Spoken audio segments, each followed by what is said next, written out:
All right. Today I would like to discuss with you the difference between fiction and nonfiction.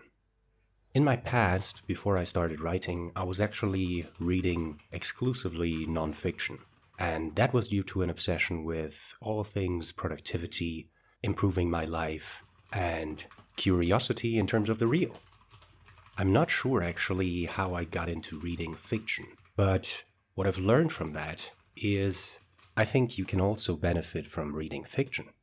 I see it a lot on YouTube that people are trying to recommend to you starting nonfiction writing essays. I've seen a lot of those videos in the last couple of days. And I've heard people talking about it. I've heard people talking about, well, they're not reading fiction. It's for kids. They are serious adults. They are reading nonfiction. And so I thought about that. I thought about the claim that nonfiction gives, the claim of truth, that they are, in their books, referring to the truth. And then I thought to myself, is that claim really important? As a fiction author, am I just trying to entertain kids instead of providing real value to adults?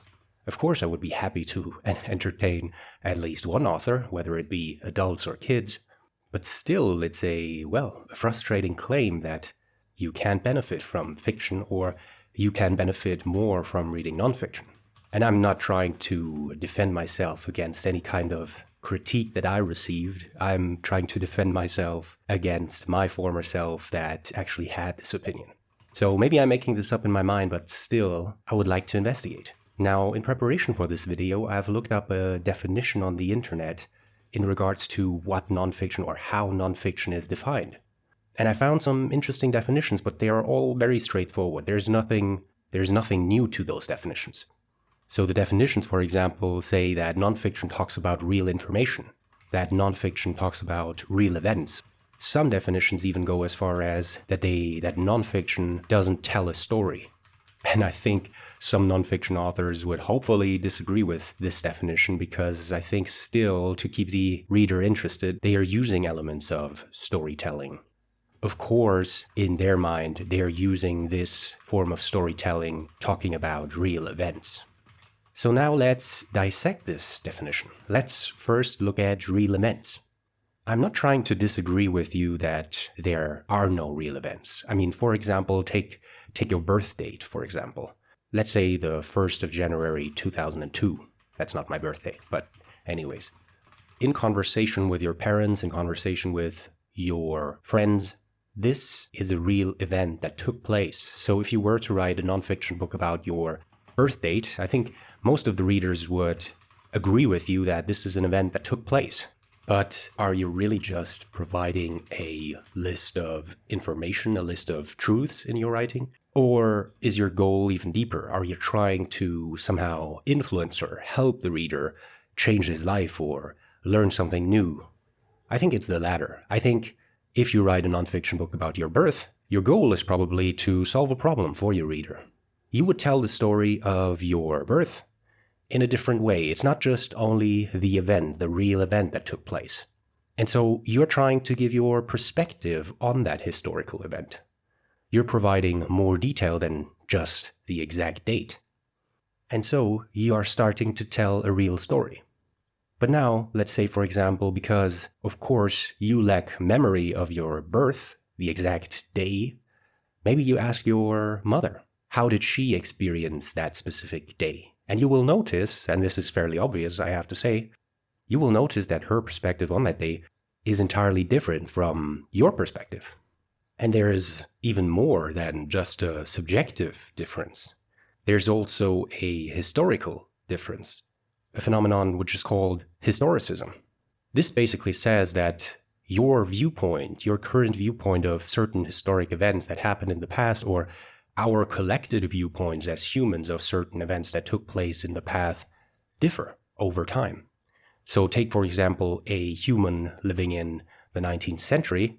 They would have a different perspective on, say, for example, the 4th century compared to people living in the 5th century, the 6th century, or even nowadays.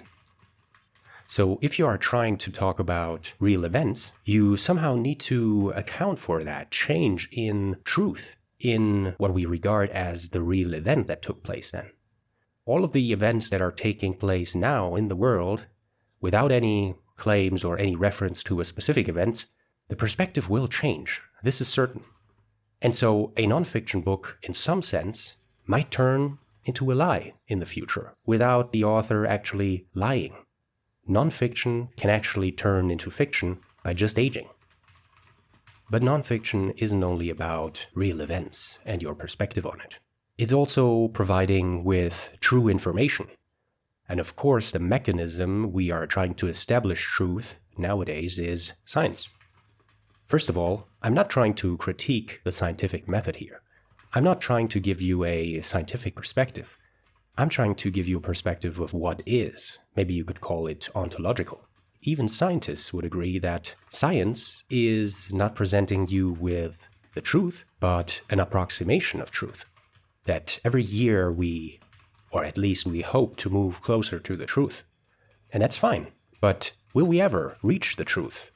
Most scientists would agree with me that it's probably uncertain whether we will at some point actually know the full truth. And I'm not even sure if that's the whole goal of science. I think the goal of science is to get closer to the truth. And of course, we benefited from those truths. But still, books oftentimes don't provide you with the state of the art of the current scientific knowledge. They are lagging behind some years. So if we are talking about the information provided in nonfiction books, there is some level of fiction in them. There is some element of falsehood.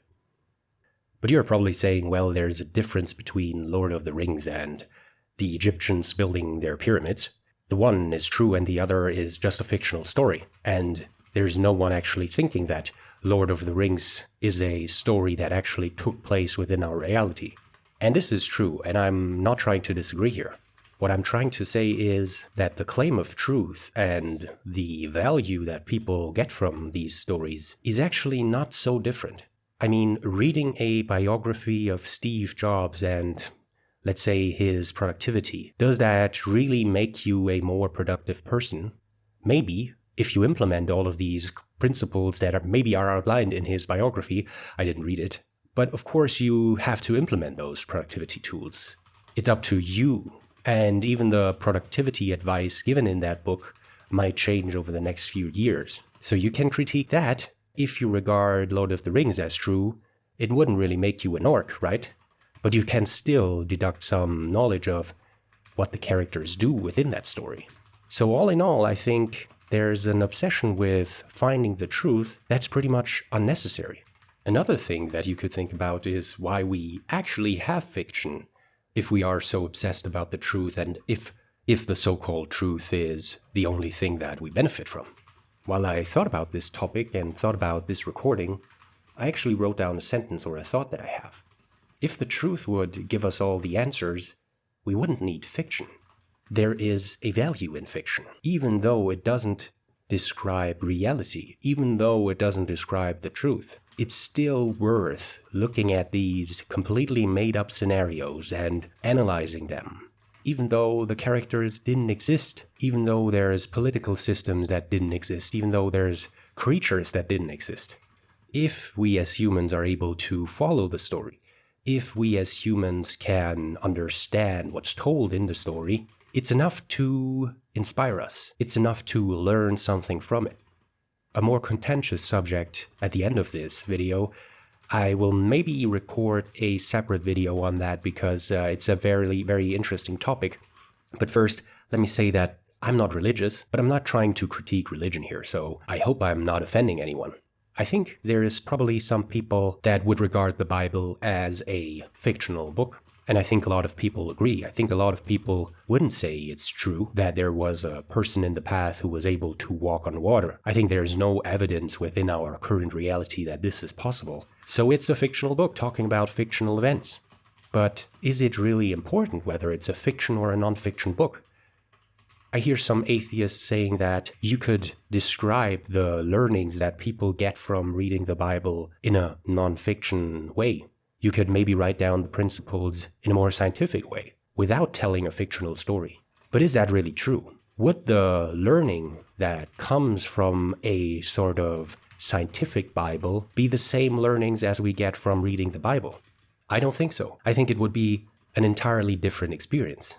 Whether it's good or bad, the one is truth deducted from a fictional book. The other is a book that is trying to claim truth, but a truth that might change over time.